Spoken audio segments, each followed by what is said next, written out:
同样的做法，为什么有人做出的菜更好吃呢？除了厨艺的差别，这里面还有一个很重要的原因，那就是他们都用了一锅高品质的高汤。今天我们就来做这一锅在烹饪中举足轻重的万能高汤。采用不同的食材，可以做出鸡肉高汤、猪肉高汤、海鲜高汤等等。今天我们做的是牛骨高汤。牛肉的部分可以选用牛腱、牛腩，或者任何做其他菜剩下的边角料，哪个部位都可以。如果你买到的骨头肉比较多，就可以少配点肉。我今天买的骨头几乎没有肉，那我就用和牛骨差不多重量的肉来搭配。牛骨头和牛腩肉分别清洗干净后，用清水浸泡30分钟。这一步主要是为了去除血水。牛腩肉切成大块，再泡水。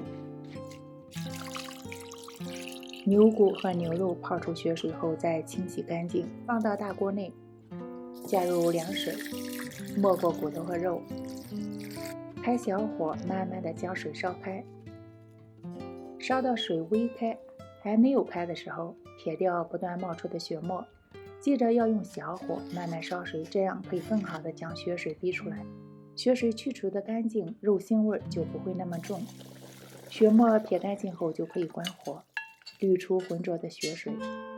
用不烫手的热水清洗牛骨和牛肉，然后放回清洗干净的炖锅内，要确保没有血沫杂质附着在骨头和肉上。锅内加入大量的凉水，大约是骨头和肉的3倍的重量。这一次要开大火烧开，水开后如果还有血沫冒出，再一次撇干净。确定水变清澈后，加入姜片、2-3片香叶、半茶匙的胡椒粒，保持大火煮20分钟。先不要盖盖子，可以更好的散掉肉腥味。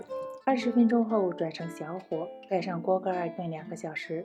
2个小时后，牛腩已经软烂，骨头上的肉也可以很轻易的用筷子夹下来。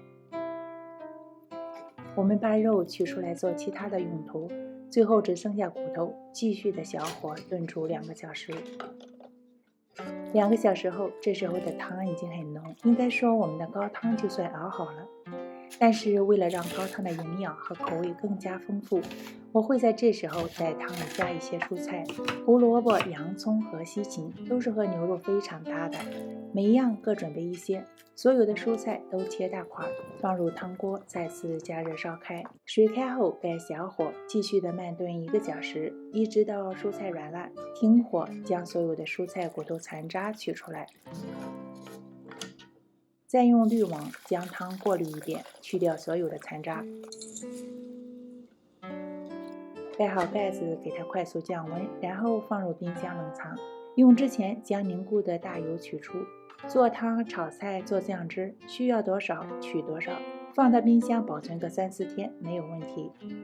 如果吃不完，也还可以冷冻保存。熬制高汤是很简单的，需要的是时间和耐心。但想到有了这一锅高汤，就可以做出更加美味的菜肴，感觉还是非常值得的。谢谢大家的收看，咱们下期再见。